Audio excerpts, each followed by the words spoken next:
Welcome back, everyone.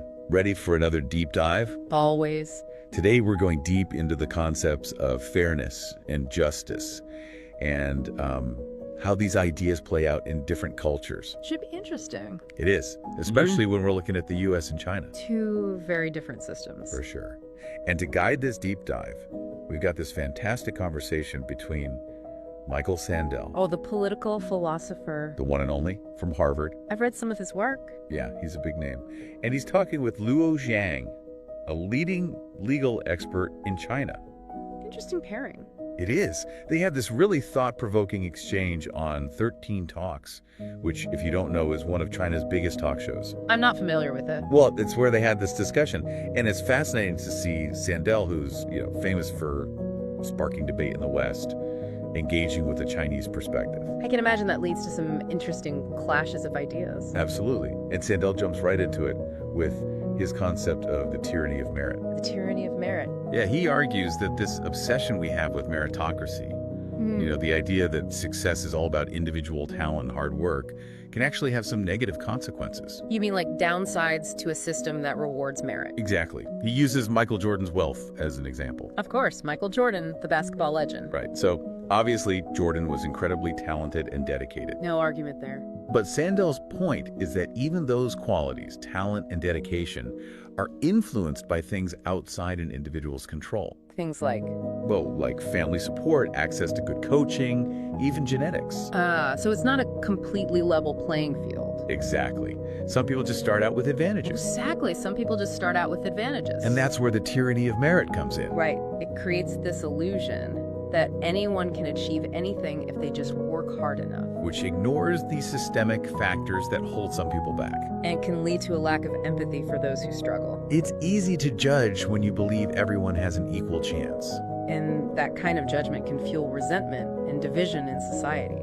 We see that playing out all the time. For sure. Like, even think back to the 2016 U.S. presidential election and the rise of populism. Figures like Donald Trump tapped into that anger. Yeah, the anger of those who felt left behind by the system. And felt that the system wasn't fair. Right, and that the so-called elites weren't listening to them. It's interesting to contrast that with how things were in China, especially among younger generations back in the early 2000s. So a different cultural context. Definitely. Those who grew up amidst the market reforms in China had a strong belief in meritocratic principles. They saw it as a positive thing. They did. The idea was, if you work hard and succeed, you deserve the rewards, regardless of your background. A very individualistic perspective. It was. But then that raises the question, what happens to those who, for whatever reason, can't compete in that kind of hyper-competitive environment? That's the big question, isn't it? It is.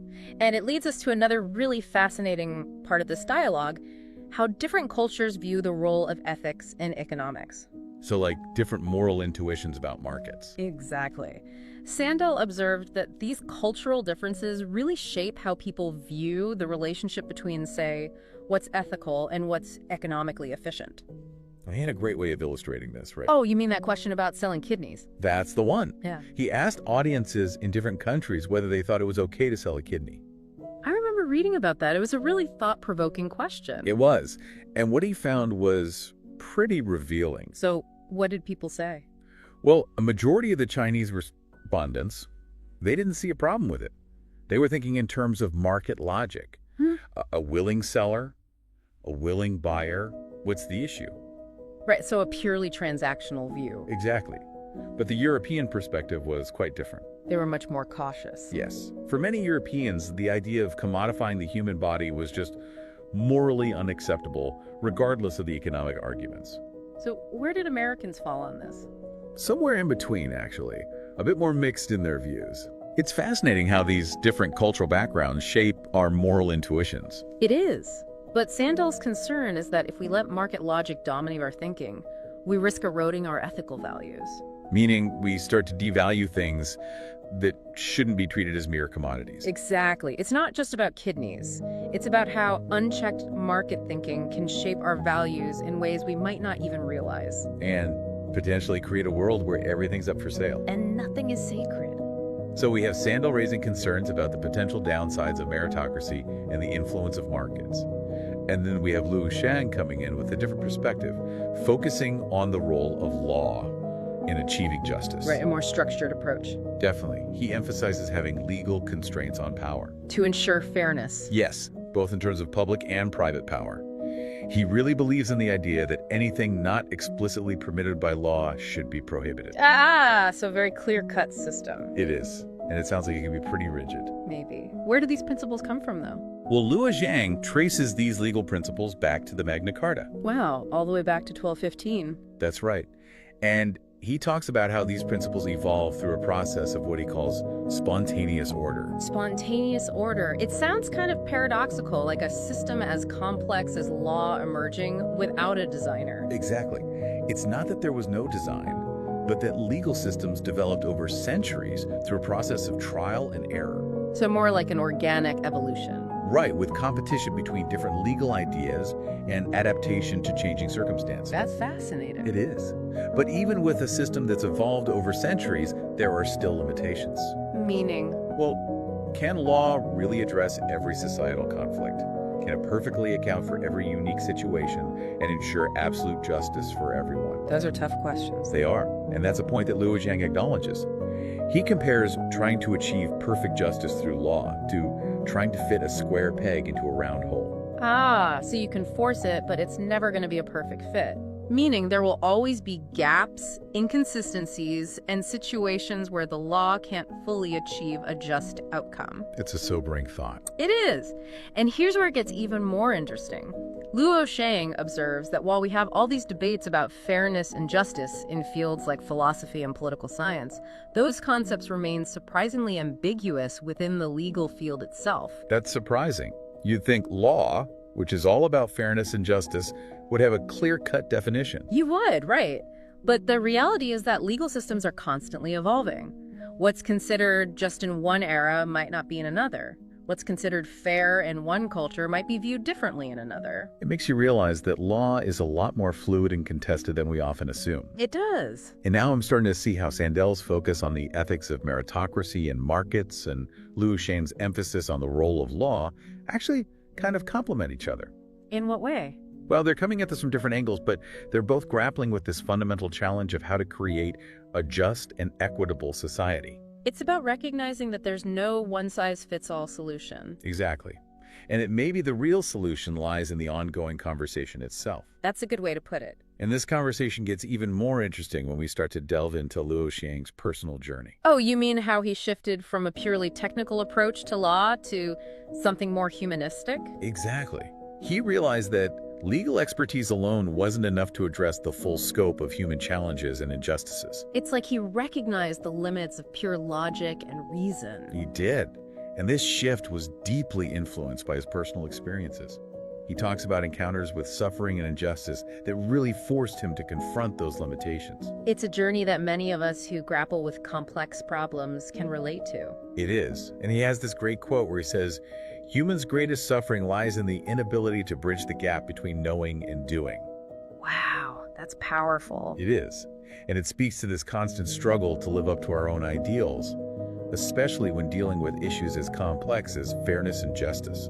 It's a reminder that we're all human, even those of us who are experts in law or philosophy. Right. And Luo Zhang is incredibly candid about his own struggles with this. He talks about his ongoing battle against hypocrisy and the challenge of truly embodying the principles he teaches. It's refreshing to hear someone in his position speak so openly about their own flaws and vulnerabilities. It is. It makes him more relatable, more human.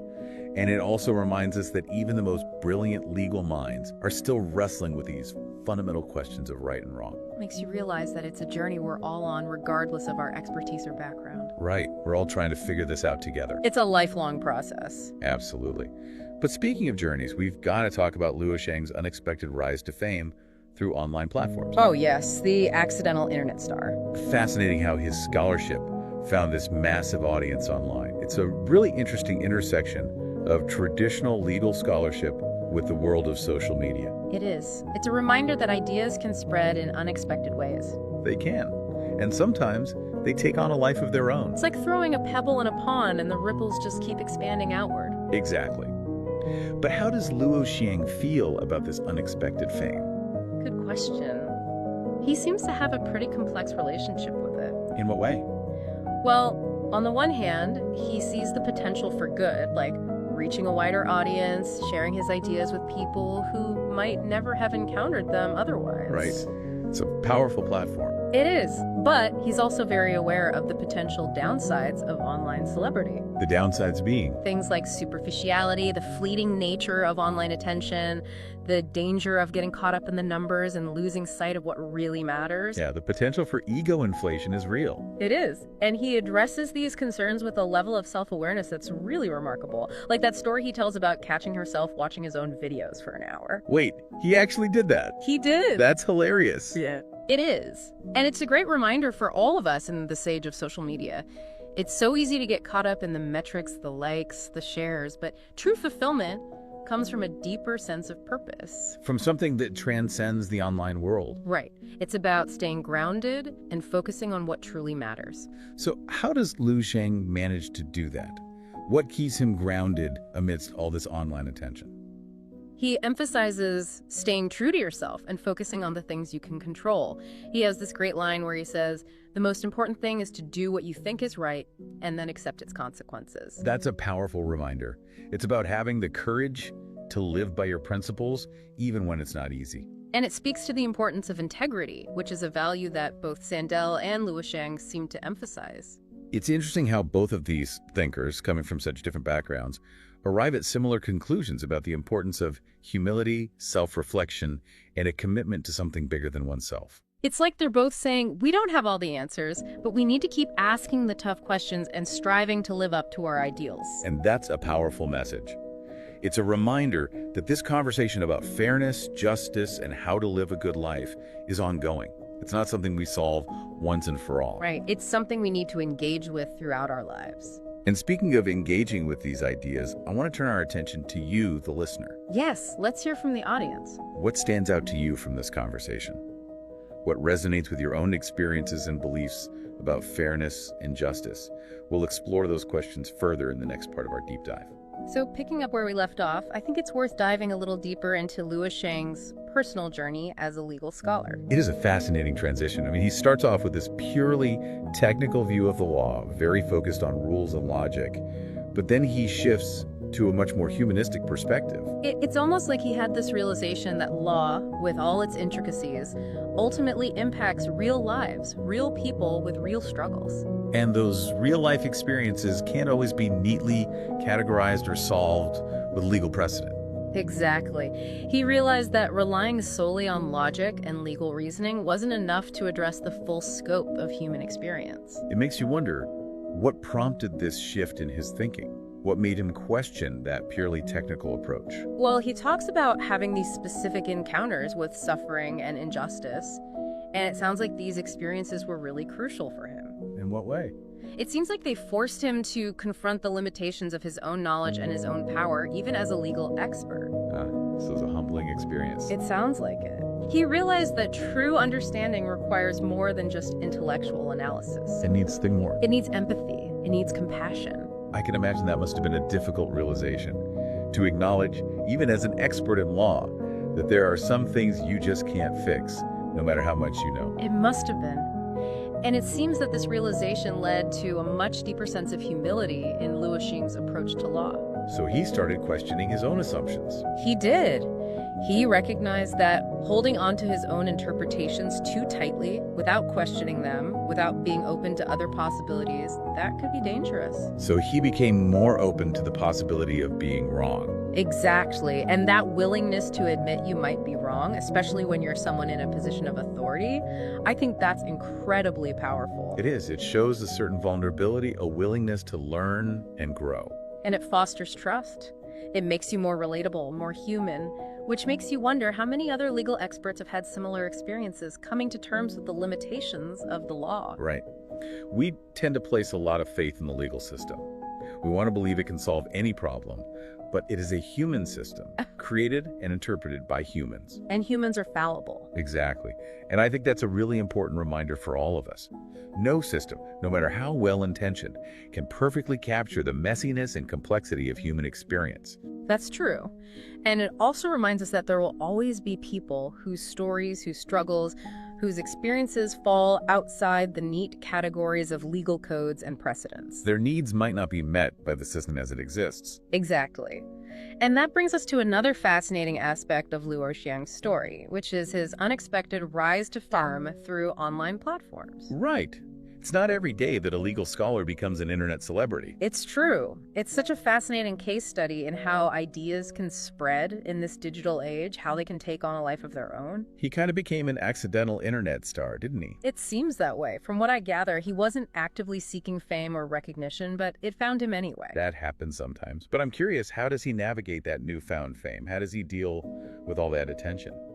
Well, it seems like he has a pretty complex relationship with it. In what sense? On the one hand, he sees the good that can come from it. Like, it gives him a platform to reach a much wider audience, to share his ideas with people who might never have encountered them otherwise. It's an incredible opportunity for sure. It is. But on the other hand, he's also very aware of the potential downsides that can come with online celebrity. The downsides. You mean like the potential for superficiality? Yes, exactly. And also the fleeting nature of online attention, the pressure to constantly produce content, the danger of getting caught up in the numbers and losing sight of what really matters. The danger of losing yourself in the process. Right. And he actually talks about all of this very openly. He's very self-aware. He doesn't shy away from the complexity of it. He doesn't. Like, remember that anecdote he shared about catching himself watching his own videos for an hour? Oh yeah, I remember that. Almost as if he was trying to observe himself from the outside. It's like he was saying, okay, what is all this attention doing to me? Exactly. It shows a real commitment to staying grounded, to not letting the online hype inflate his ego. And I think that's a really valuable lesson for all of us, especially in this day and age, when it's so easy to get caught up in the metrics of online success. We're constantly bombarded with numbers. Likes, shares, followers. It's easy to start measuring your self-worth by those numbers. It is. But true fulfillment comes from something much deeper, right? I think so. It's about having a sense of purpose and integrity that transcends the fleeting nature of the online world. So in the midst of all that online attention, what is it that keeps Luo Xiang grounded? What's his anchor? That's a great question. What would you say it is? Well, he talks a lot about the importance of staying true to yourself, of focusing on the things that are within your control. He has this great line where he says, the most important thing is to do what you think is right and then accept its consequences. It takes courage to live by that principle, because doing the right thing isn't always easy, and it doesn't always lead to positive outcomes in the short term. That's true, but I think there's a deep sense of integrity in that approach. And that commitment to integrity, that willingness to stand by your principles, that seems to be a recurring theme in both Sandel and Luo Xiang's philosophies, even though they come from very different backgrounds. It's interesting, isn't it? It is. Despite their different areas of expertise, their different cultures, they both seem to arrive at similar conclusions about what it means to live a good life. It's about more than just achieving success or acquiring knowledge. It's about humility. It's about self-reflection. It's about a commitment to something larger than yourself. It's about acknowledging that we don't have all the answers. But we have to keep asking the questions. And keep striving to live up to our ideals, even when we fall short. I love that. It's a reminder that this conversation about fairness, justice, and how to live a meaningful life, it's an ongoing journey. It's not a destination. And it's a journey that we're all on together. Exactly. And that brings us to the heart of what we're trying to do here on the Deep Dive. We want to foster these kinds of conversations. We want to create a space for exploration and reflection, for challenging our own assumptions, for considering different perspectives. For diving deep together. Exactly. And as we move into the final part of our deep dive, I want to invite you, the listener, to join us in this exploration. We want to hear your thoughts. So take a moment to reflect on what you've heard so far. What resonated with you the most? What new insights have you gained about fairness, justice, and the challenges of navigating a world where these concepts are constantly being tested and redefined? As we wrap up our deep dive into this conversation between Michael Sandel and Luo Xiang, I'm curious to hear your thoughts. What are some of the key takeaways that stood out to you? There's certainly a lot to think about. I think one of the most important takeaways is how both Sandel and Luo Xiang challenge us to really examine this idea of meritocracy. You know, we often hold it up as this ideal system where success is based solely on talent and hard work. But they highlight the potential downsides that we don't always acknowledge. Yeah, we tend to assume it's this fair and straightforward system. But it's more complicated than that. It is, because it can create this sense of entitlement among those who succeed. And on the flip side, it can lead to feelings of inadequacy or even failure for those who don't achieve that same level of success.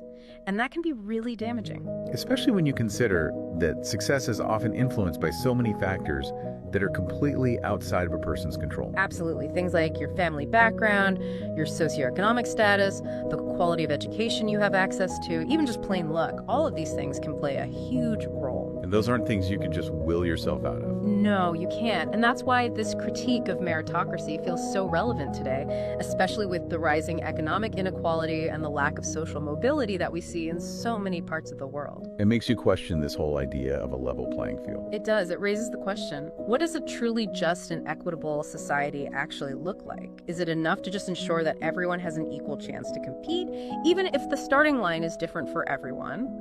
Or do we need to rethink our very definition of what it means to be successful? Right. Maybe it shouldn't be just about material wealth or social status. Perhaps it should also include things like living a meaningful life, contributing to your community, finding fulfillment in your work, treating others with dignity and respect. I think that's a really crucial point, and it actually connects to another key takeaway from this conversation, which is the importance of ethics, especially when we think about the influence of market forces. Sandel is very critical of what he calls market triumphalism. This idea that market logic should dictate every aspect of life. Exactly. He argues that there are certain things that just shouldn't be treated as commodities, that there are limits to what should be bought and sold. It's like that example he uses of selling kidneys. Yes. It's such a thought-provoking example, isn't it? It forces us to confront our own moral intuitions about what should and should not be subject to market forces. Where do we draw the line? It really highlights the tension between ethical considerations and economic efficiency. And that tension plays out in our lives all the time. Whether we realize it or not, we're constantly making decisions that reflect our values, what we choose to buy, the companies we choose to support, how we spend our time and resources. All of these choices have ethical implications. And it takes a conscious effort to make sure those choices align with our values. Especially in a world where market forces can be so pervasive, it can be easy to just go with the flow, to let market logic dictate your decisions without really thinking about the consequences. So in addition to that critique of unchecked market forces, we also have Luo Zhang's perspective on the importance of law in creating a just and fair society. Yes, his perspective is so interesting. He emphasizes the need for clear legal frameworks to protect individual rights, to limit the abuse of power, and to create a more equitable social order. He really believes in the power of the law to make a positive difference. He does, but he's also very aware of the limitations of the law. Right, he acknowledges that law can't solve every problem. Exactly. And I think his own journey from being this very technical legal expert to embracing a more humanistic approach to law is really illustrative of that. He realized that it takes more than just rules and procedures to achieve true justice. You need empathy. You need compassion. You need to engage with the complexity of human experience in a way that legal codes and precedents often can't fully capture. It's about seeing the people behind the cases. Exactly. And I think that's a powerful message for all of us, whether we work in the legal profession or not. It's a reminder that the pursuit of justice is an ongoing process. It requires us to constantly question our assumptions, to be open to different perspectives, and to keep learning and evolving. That's a great way to sum it up. And it brings us to the end of our deep dive for today. It's been a fascinating journey. It has. We've covered a lot of ground, explored some complex ideas, and I hope this conversation has sparked some new insights or questions for you, our listeners. We always encourage you to keep thinking about these issues, to keep engaging with them. Because these conversations about fairness, justice, and how to create a more equitable and humane world, they're not just for philosophers or legal scholars. They're for all of us. And they're conversations that need to continue. They do. So keep questioning, keep exploring, and keep diving deep. We'll see you next time.